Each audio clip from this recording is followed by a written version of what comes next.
From Kansas State University, this is Agriculture Today. Eric Atkinson with you, and here's what's coming up. K-State's Dorivar Ruiz-Diaz will discuss planting time nutrient management for winter wheat, centering on fertilizer product selection based on a pre-plant soil test. He'll cover rate and placement of nitrogen, phosphorus, and potassium for optimum stand establishment. Then K-State's Dallas Peterson will talk about controlling those thick infestations of grassy and broadleaf weeds in wheat stubble going into the fall, whether or not that field will be planted back to winter wheat. He'll look at the product options to consider in view of the herbicide resistance troubles that have turned up. And K-State's Charlie Lee will look at the latest numbers on feral cat predation on birds and other wildlife. All this and more right here on Agriculture Today. Hamburgers, roast, ribs, steak, or whatever you prefer. Beef, it's what's for dinner. Kansas cattle farmers produce 7.5 million head of cattle per year. It takes about 7 tablespoons of peanut butter to get the same amount of protein in 1 serving of lean beef. Support your local Kansas farmers and ranchers. Eat beef. This message was brought to you by the K-State Animal Sciences Leadership Academy participants.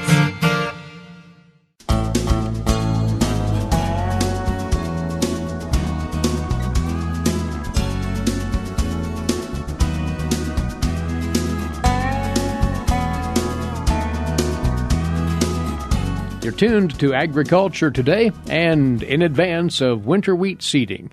That season is coming right upon us now.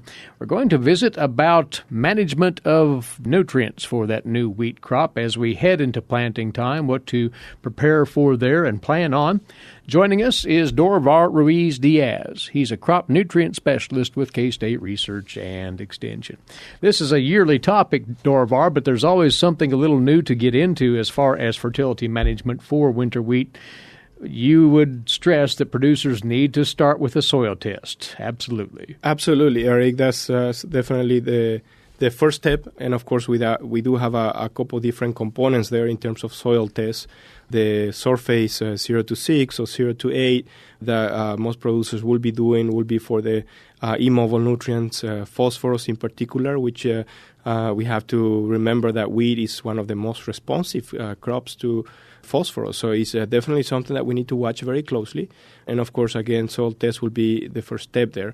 The other component to that is the profile sampling. And that's a 24-inch sampling that we do for winter wheat. Actually works really well for nitrogen management. We have quite a bit of data in terms of looking at the correlation between nitrogen in the soil in the fall before planting and the potential yield response to nitrogen application in winter wheat. So definitely something that works very well for us, especially even more so as we go west, where we do have very little potential for nitrogen losses in the fall and winter months. We tend to have drier conditions. So that profile nitrogen is certainly something that we need to watch very closely. And I think it's really a key information that can help us to manage nitrogen in winter wheat. Of course, if we are taking profile soil sample of 24 inches, it's an excellent opportunity to also look at some of the other mobile nutrients. And we are talking really about sulfur and chloride. Mm-hmm. And these two other nutrients are also can be quite important for winter wheat. If you are in the central part of the state, in particular, we do see pretty consistent benefit to chloride. And that's something that we need to watch very closely. And, of course, sulfur is something that we've been seeing more and more in recent years, and is something that we also need to consider very closely for our fertility management in winter wheat. So that profile sample for winter wheat can be quite beneficial in terms of fine-tuning our fertility program. Is something that we definitely need to be thinking about. Strong endorsement for taking that profile in test. Also test that surface for P and K.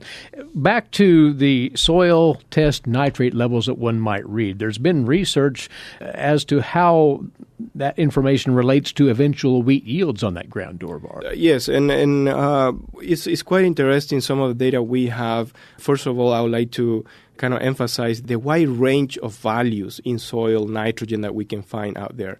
Currently, we're using a default value of 30 pounds of nitrogen in the profile. In other words, if you're not taking a soil sample, then we say we use a 30 pounds default. However, values can really range to 100, 150, even higher total pounds of nitrogen in the soil. And obviously, if we do have values above 150 or so, chances are we don't really need to add any nitrogen in some of those situations. So that's something that we need to keep in mind. Of course, that's very important to know as we try to optimize nitrogen application rates and of course, thinking about the economic side of things as well. And like I say, that correlation is very, very close. Mm-hmm. In other words, that fall nitrogen in the soil correlates very, very closely to wheat yields at the end of the season. So again, it's certainly something that we need to be looking at very closely for nitrogen management in wheat. So again, if that soil test N reads 30 pounds or lower, may want to apply, but 80 to 100 pounds, you probably can get by without that. Yes, and absolutely. And that's really the key there. And we have to, of course, look at the yield potential, the conditions there in terms of organic matter and other factors as well. But again, if we do have those high levels of nitrogen already in the profile, chances are we don't need that much nitrogen in some cases. You won't know unless you take that profile nitrogen test. Yes. Stressing that once more. Let's talk placement of the product then as we get around to planting time. Some pre-plant nitrogen will go on. There's also the consideration of nitrogen applied at seeding time. General thoughts you'd put out there, Dorivar? Yes, I mentioned a little bit earlier, and of course, when we're talking about placement of fertilizer and we're kind of thinking about starter fertilizer for winter, phosphorus and nitrogen are particularly important. And again, wheat is highly responsive to phosphorus, so putting that phosphorus in the furrow with the seed is typically something that can provide a lot of benefits, early establishment, tillering in the fall, root development. Those are key components that can benefit, especially, again, early in the season as that wheat is going to go basically to the winter and then green up later on. So placement is particularly important for wheat, again, especially in phosphorus. When it comes to nitrogen, like I say, it is important to have some nitrogen also at planting time. We typically say it would be nice to have somewhere around 20 or 30 pounds of nitrogen around planting time. However, we do have some challenges there because if we are doing a dry fertilizer, putting it with the air seeder, for example, urea may be kind of our only options. And we do say that urea is not recommended for placement with a seed because, again, urea can be toxic basically to the seedling, and we can have a negative effect in terms of seedling and germination and so on. One study that we completed fairly recently, and it's actually still ongoing, we are looking at other options for nitrogen, and we found that things like polymer-coated urea, which is kind of a slow-release type of urea, or even using MBPT, things like agrotane, to treat that urea can actually help to make that urea safer when it comes to placing that with the seed. So those are some alternatives. If we want to put some nitrogen with the seed, we definitely need to be thinking about maybe polymer-coated urea or MBPT, agrotane type product to make it a little bit safer and again, minimize any potential damage to the seedling. Otherwise, you're looking at a different nitrogen source and a different mode of application, knifing, banding, so forth, right? Yes, and that's an excellent point. If we are putting phosphorus fertilizer, MAP or that fertilizer, typically we're going to have some level of nitrogen with that. And of course, that nitrogen is not urea, is not toxic to the seedling, and that can also provide some good amount of nitrogen early in the season. Typically, the question comes if we want to spike that and put a little bit more nitrogen, then we need to start thinking about something like urea or something else. And of course, again, like you mentioned, some producers may already put in some nitrogen pre-plant. Some producers may be using anhydrous or any other sources, and maybe putting a fraction of that nitrogen around planting time and then coming back and doing a top dress later in the season. and maybe making some adjustments based on yield potential and how things are looking later on.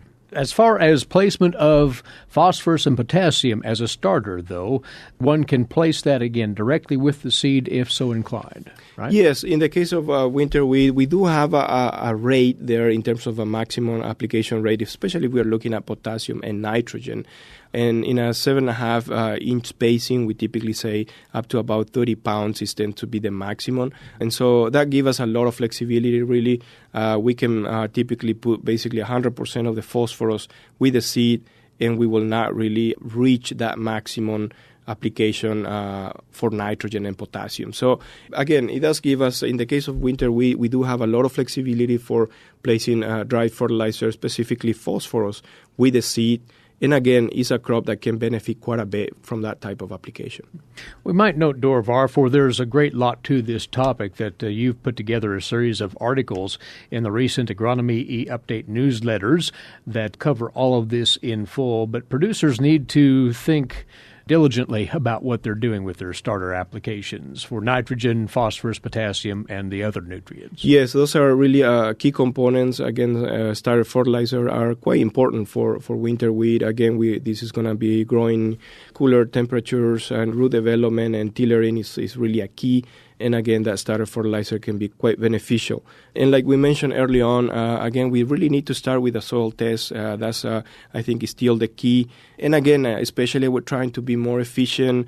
Again, the prices, keeping in mind the being efficient in terms of fertilizer use and so on. It's very important to have that good information in terms of what kind of nutrient levels we have there already to be able to make any adjustments to that fertility program. The Planting Time Fertility Program is, in fact, the tone setter for the potential productivity of that new winter wheat stand. Go to agronomy.ksu.edu and read up further on all of these matters on managing nutrient heading into planting time for winter wheat. Dorivar, thanks for coming over. Dorivar Ruiz-Diaz, crop nutrient specialist, K-State Research and Extension, on getting that new wheat off on the right foot with a proper starter fertilizer application.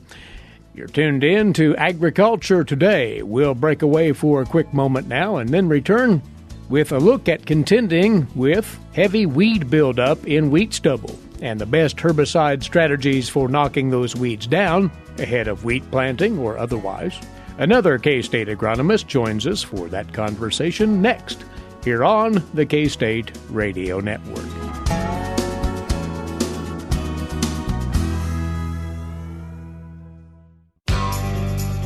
Did you know every Kansas farmer feeds 128 plus people?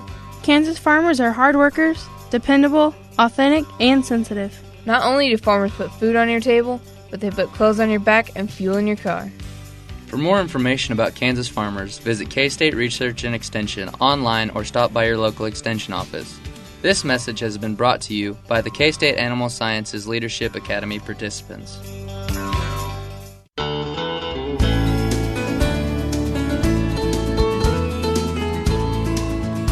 We're back now on this Agriculture Today. Well, in several parts of Kansas, the moisture has been plentiful enough to cause a heavy flush of weeds to grow in wheat stubble following this past summer's harvest. And a producer would be wise to get on top of that growth with a fall treatment of that stubble, if going back to wheat or otherwise.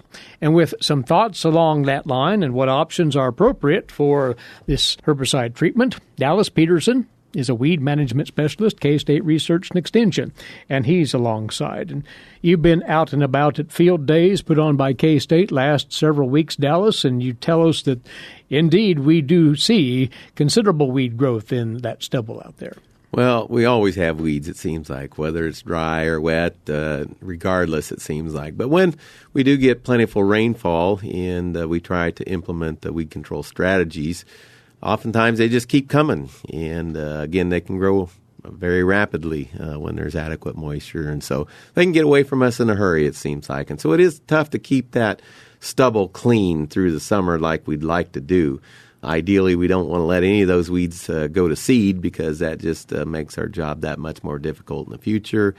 And of course, if we're going back to wheat, we have to worry about, well, whether we're going back to weed or not, we need to control our volunteer in all of those stubble fields so that we hopefully don't have to deal with the wheat streak mosaic like we did this last year. We are talking grassy weeds, including volunteer wheat. We're also looking at broadleaf species out there, too. Yeah, and it it used to be fairly easy, it seemed like 10, 15 years ago. We had inexpensive glyphosate, and we'd mix that glyphosate, 2,4-D, and maybe some dicamba, especially if we had kochia out there, and it seemed like it was fail-proof. And so, again, we could get good, cost-effective weed control, and when we get some rain and we get another flush, we could go back again, and again, that seemed to work fairly well. But when we developed the glyphosate-resistant weeds, then we found out that it was really carrying most of the load on those big broadleaf weeds in particular. And so we let the broadleaf weeds, the palmer amaranth, the kochia, get much size to them.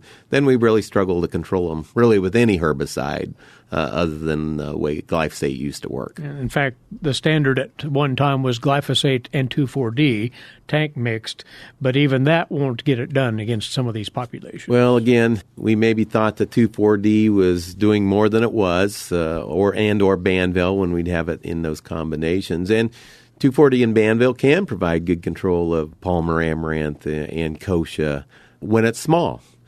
But again, in many cases in the stubble, it seems like it gets away from us. Oftentimes we don't get it sprayed until maybe they're a foot tall, maybe 2 foot tall, sometimes 3 foot tall, and then it's not going to do the job. So ideally, you don't want to get into that scenario. Again, we want to try to get it sprayed when those weeds are still less than 3 or 4 inches tall, but we just know that doesn't always happen. So considering that glyphosate is not going to be the primary control tool it once was, what's the starting point for strategizing against these weeds and coming up with alternative treatments, Dallas? So you still have to know what you have out there. And again, you have to think about what size it is when making that decision. Again, in many cases, glyphosate is still going to have to fit in there somewhere because it gives us our most effective volunteer weed control. But if you have a lot of kochia and a lot of palmer amaranth, you may need to look at some other alternatives somewhere in that system at least. And we do have some other alternatives, but again, none of them work as well as glyphosate did before we had the glyphosate-resistant weeds. Paraquat or gramoxone is an old herbicide that's been around for many, many years. When glyphosate came along, and especially when it got inexpensive, we kind of pushed paraquat to the side. It does have some baggage that goes along with it. Paraquat can be fairly toxic, especially if you happen to ingest or breathe the droplets, although, the risk of that's fairly low, but you do have to be careful with it. But it can provide good control, good burn down of almost any vegetation that's out there. But again, it's not as forgiving as glyphosate was in terms of things like spray volume. Requires higher spray volumes, oftentimes at least 20 gallon per acre. And again, it's going to be more effective, therefore, on larger weeds than it is on smaller weeds. Unfortunately, it's not quite as good, again, on the volunteer wheat as glyphosate is, especially, again, if the wheat is getting some size to it. Now, if the wheat is fairly small, it hasn't tillered yet, and we can get good coverage, then the paraquat still can do a good job. So paraquat is an option, and a lot of growers have switched over to paraquat in some areas of Kansas, and I think they've had good success. Now, there are several other things that are important to make paraquat work well. Besides the higher volumes, you need to make sure that you add the appropriate spray additives to it, either non-ionic surfactant or crop oil concentrate. And we can heat it up a little bit by adding either atrazine or metribuzin to it. Now, atrazine, of course, we can only do that if we're going to rotate to corn or sorghum the following year. If you thought you might be rotating to soybeans, then you could add some metribuzin to that paraquat to make it work a little bit better and to also provide some residual control of subsequent flushes of the volunteer wheat. Sharpen is another herbicide that might fit into this treatment frame as well. Sharpen is primarily got the broadleaf activity, and we can use it as a tank mix in some cases with glyphosate for enhanced control, again, of the palmer amaranth and the kochia. But again, ideally, you want those weeds to be fairly small, and you want to use methylated seed oil with it. The other advantage of Sharpen in that tank mix is that it will give you at least some period of residual control of those broadleaf weeds as well. Sharpen could also be tank mixed with the paraquat as well, because the paraquat does not have any residual control. And really the Sharpen should enhance the paraquat activity along with providing some residual control. So those might be alternative herbicide options that we can use. Again, I would emphasize the importance of controlling that volunteer weed. That's something you really have to keep in mind. And again, we need a good 2-week break after killing that volunteer wheat before we plant wheat or have wheat planted into the general area. So with glyphosate, it may take several days before it actually kills it. So that may mean 2.5 to 3 weeks ahead of planting time to make those applications for control. You've hinted at this, but it's worth stressing once more. Some of these treatments will require the producer to be on top of the potential for spray drift because of the volumes being used and the need for that thorough coverage because they are, in some cases, contact herbicides. Yeah. In paraquat, it's kind of interesting as we compare these herbicides. Paraquat, again, is contact, so we need the higher volumes, the good spray coverage. We don't want real coarse droplets with paraquat because then we don't get the kind of control that we want. On the other hand, we have to avoid real fine droplets as well because they are more susceptible then to movement with the wind. And if you have a temperature inversion, they can actually move kind of in that air, even following application for a while. So again, be very careful with that. Now, when you do get drifted paraquat, it always looks much worse than it is. On the other hand, if we're talking about 2,4-D and dicamba, we know that they can drift as well. The ester of 2,4-D as well as dicamba is subject to vapor drift, so you need to be cognizant of not applying those when the temperature is too high. And now we've learned with dicamba that if you add ammonium sulfate to that can enhance that potential for vapor drift as well. So again, if you're in an area where you're susceptible to maybe some off-site movement, just use the appropriate formulations and probably avoid adding the ammonium sulfate to any dicamba applications. Now, is there yet one more class that could be considered as far as products, Dallas, sulfonylureas? Well, again, that's a class of herbicides that we've used in cereal crops a lot over the years, as well as in some other crops. But things like finesse, for example, or rave, or inexpensive treatments, they can provide, some pretty good broadleaf weed control in general. Again, the problem with those products is that a lot of our pigweeds and kochia are ALS resistant. So you may get some control out of those, but we certainly can't rely on them for good, consistent control of those two species. So a grower needs to process what's likely to work. It may take more than one pass. Well, absolutely, in most cases, is going to take more than one pass. And that's where we get into trouble. We try to get by with as few passes as we can because of the cost, especially with the crop prices and the economy these days. But again, I always emphasize it costs us a lot more not to control the weeds than it does to control them, especially in the long run if you allow them to go to seed. So again, if it requires multiple applications, that may be your best approach. And once more, if volunteer wheat is in that mix, given our wheat streak mosaic issues of this past growing season, you need to be enacting control before we get into this fall, and if you're going back to wheat on that acreage. As always, K-State's annual Chemical Weed Control for Field Crops Guide covers all of your options in full. The 2017 edition is available online at agronomy.ksu.edu or check with your local extension office. Dallas, we appreciate the input. Thank you. All right, it's been my pleasure. That on controlling tall, thick stands of weeds and wheat stubble. By the way, that is the title of a recent article on this very topic in the K-State Agronomy E-Update series dated August the 11th. Have a look at that. Dallas Peterson is a weed management specialist with K-State Research and Extension. And Agriculture Today returns after these moments away on the K-State Radio Network. Did you eat today? Thank a farmer. A way to get more involved in agriculture is through 4-H and FFA. Through 4-H and FFA, we have been given multiple opportunities to grow as leaders and learn more about agriculture. You can learn skills related to jobs, public speaking skills, and you get the opportunity to travel around the country and meet new people.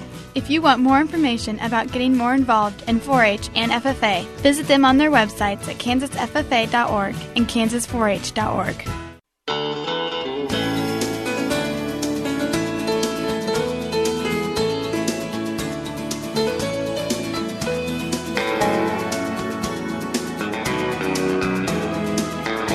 You're tuned in to the K-State Radio Network and Agriculture Today. Welcome back. Eric Atkinson here. Now today's agricultural news headlines, courtesy in part of DTN, starting with this week's Kansas crop progress and condition report from the USDA for the week ending last Sunday. The topsoil moisture supplies in Kansas at 31% short to very short, 65% adequate, 4% surplus. Subsoil moisture rated at 31% short to very short, 66% adequate, and 3% surplus. Corn harvest has begun in southeast Kansas. The condition of the crop in the state is rated this week at 52% good to excellent, 29% fair, 16% poor to very poor. Corn in the dough, 89%, right on the average, and in the dent, 58%, again on average. Corn mature, 15%, that is behind the 20% average for the date. Soybean crop condition then, 53% good to excellent this week, 36% fair, 11% poor to very poor. Soybean setting pods at 88%, that's ahead of the 78% average. And beans dropping leaves at 3%, that's very near the average. The state of the grain sorghum crop in Kansas, 60% good to excellent, 32% fair, 8% poor to very poor. Sorghum headed now at 88%, right on average. Coloring at 26%, that's behind the 34% average for the date. And grain sorghum now mature at 3%, that's very near the average. Nationally, soybean conditions improved slightly last week. Corn conditions continued to hold steady. The USDA estimating soybean conditions around the nation at 61% good to excellent. That's up 1% from last week. And corn was rated at 62% good to excellent. That is unchanged from the previous week. Well, the 54 Texas counties declared a disaster area due to Hurricane Harvey contain over 1.2 million beef cows, according to a USDA inventory report. That is 27% of that state's cow herd, according to David Anderson, Texas A&M AgriLife Extension Service livestock economist based in College Station. Anderson noted since it is late August, a lot of calves in those affected areas are either close or ready to be marketed. The disaster area also includes a large number of livestock auction markets. And the cotton harvest was underway in southeast Texas, though it is still in the early stages. The widespread areas saw unpicked cotton fields destroyed. Harvested cotton in wrapped bales or square modules at risk for wind and water damage. Reacting to the storm, cotton prices were up yesterday. Closer to home, the Board of Directors for the Kansas Agriculture and Rural Leadership Program have announced that Jill Zimmerman has accepted the president position for the CARL program. Jill is deeply rooted in Kansas agriculture, having grown up on a diversified farm in Sumner County, having graduated from K-State, participating in CARL Class 5, and working for both K-State Research and Extension as the Cowley County Extension Agricultural Agent, also in the Kansas ethanol industry. She will begin her role with CARL on October the 1st. Again, Jill Zimmerman is the new president for the Kansas Agriculture and Rural Leadership Program. Now this week's edition of Milk Lines. Here's K-State dairy specialist Mike Brouk. Mike? Today I want to talk with our Kansas dairy farmers concerning corn silage, and as we begin to feed the 2017 crop, some things you might want to consider.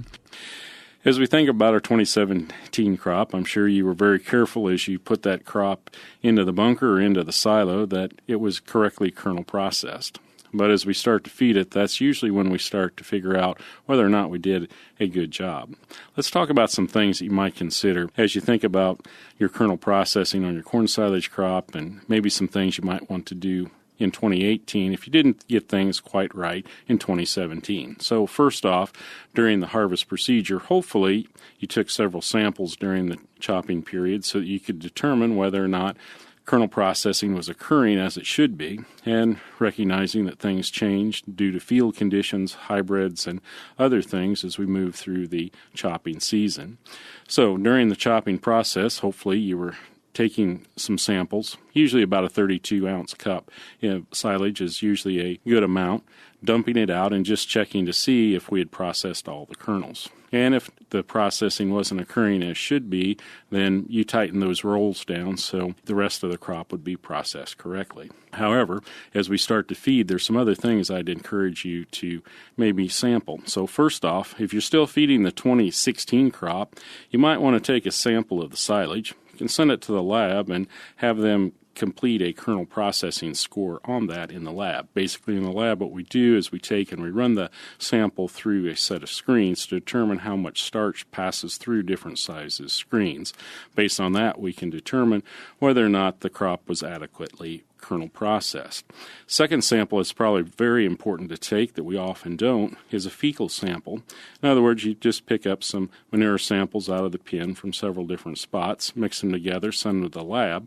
The lab will then determine a fecal starch. So how does that help us figure out kernel processing? Well, we know that as the kernels are processed more and more completely, that fecal starch content goes down. There's a very linear relationship between those. So if we do a poor job of kernel processing, that means more starch passes out the back of the cow and into the fecal material. So now we have two laboratory tests, one that basically measures the processing on the input side of the cow and one that's measuring the processing on the output side of the cow. And we can compare those two. So if you know where you're at with the 2016 crop, then when you begin to feed the 2017 crop, you can make another determination. Probably help your nutritionist greatly as well as we look at the amount of starch that may be passing through the animal and not being utilized. Now, some important things to remember if we're going to be doing this. Number one, the longer we store corn silage, generally the less starch we'll see pass through the animal. In other words, our ensiling process we say is done in 21 days, but the actual breakdown of the starch in the silage mass continues for several months. Many times farmers now are encouraged to store their corn silage for at least 3 months and maybe even up to 6 months before they actually start feeding it. It's during that time that starch breakdown occurs in the silage mass, thus reducing the amount of starch that we might find in the fecal material. So if you're feeding corn silage that's only been stored for less than 3 months, keep in mind that fecal starch content may change over the feeding period as that silage is stored for a longer period of time. This is Mike Brouk, the K-State Research and Extension, encouraging our dairy farmers to think about the kernel processing in their corn silage, how that affects the nutrition of their animals. Thanks, Mike. And this is Agriculture Today. Did you eat today? Thank a farmer. A way to get more involved in agriculture is through 4-H and FFA. Through 4-H and FFA, we have been given multiple opportunities to grow as leaders and learn more about agriculture. You can learn skills related to jobs, public speaking skills, and you get the opportunity to travel around the country and meet new people. If you want more information about getting more involved in 4-H and FFA, visit them on their websites at kansasffa.org and kansas4h.org.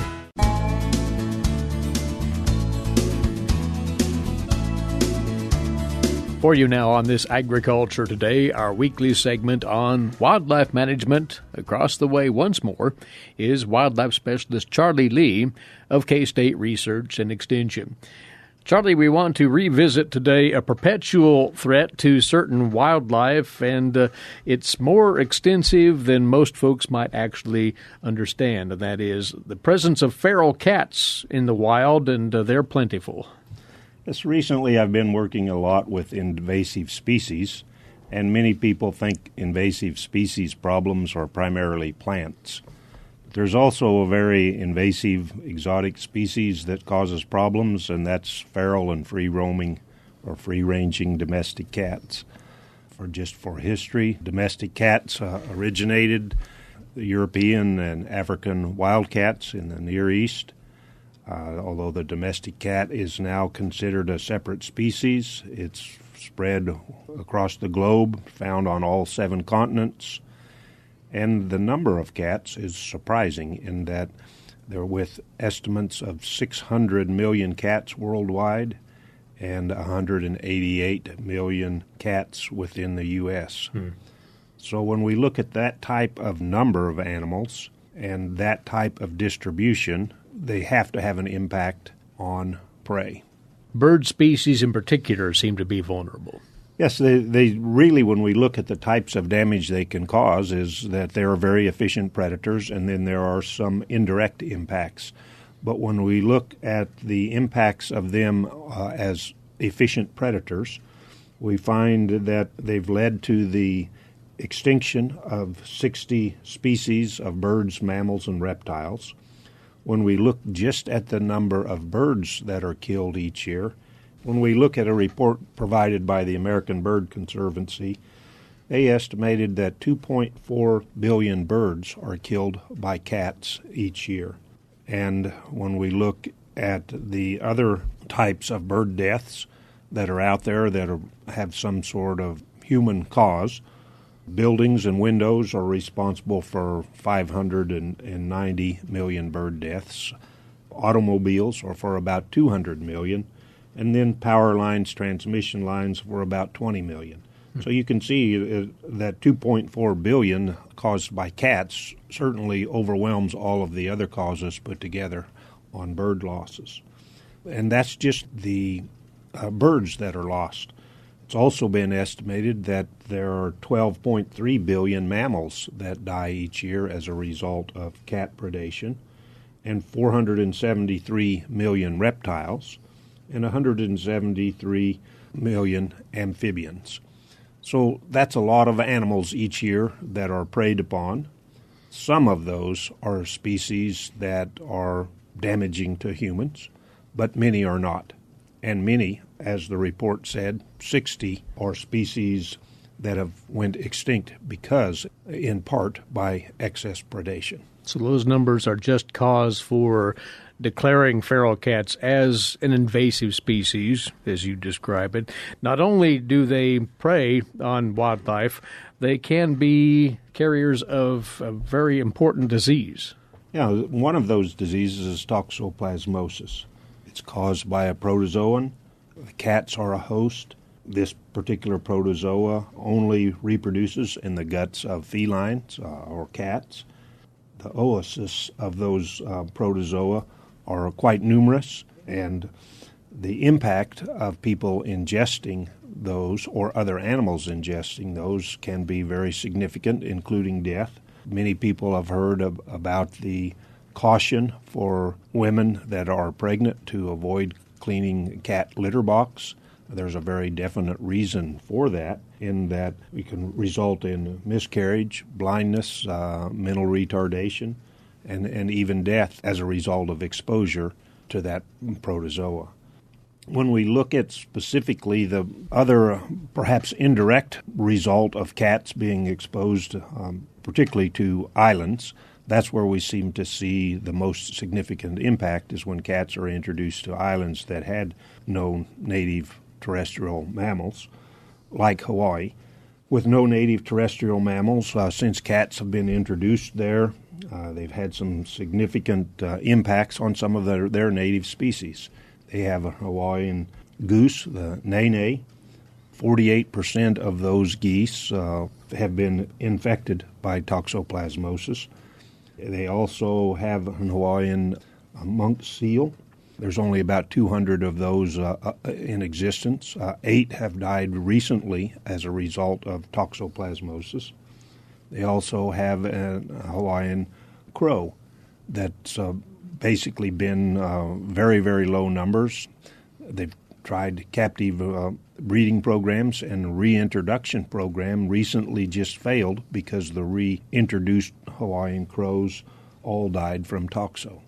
So you can see that the concern is out there. It's real. The question becomes, what can we do about it? It's an issue that appears to be held very strong opinions in those that are cat lovers and those that are not. What is the answer to that question? It's not a simple solution. That's pretty obvious, right? No, it's not a simple solution. It's going to require significant changes in attitudes and behavior. There are some things that we can do lethal-wise that we run into a lot of opposition. Lethal control can be just direct euthanasia, the use of poisons or toxicants, the use of kill traps. Those meet with a lot of resistance by people. We can do some non-lethal control. Predator-proof fencing can be developed in some areas. It exists. It's not aesthetically pleasing, and it's not something that you're going to want to place or is cost-effective to place everywhere. The other non-lethal techniques include cat sanctuaries where they're kept away from wild animals. You can adopt them out. There are contraceptive agents. If you can capture enough cats, you can do trap, neuter, and release. But those typically avoid the real problem. The real problem is that cats are free-roaming. It doesn't matter if they've been neutered or spayed. If they're free-roaming, they're still going to take prey. So cats need to be indoors on a leash or in a confined area that they don't have access to some of these threatened and endangered species. Well, there's background on feral cats and their negative impact, real impact, on wildlife. And Charlie, we appreciate the word on this.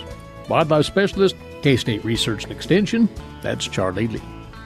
Our time's away for today. Thanks for tuning in.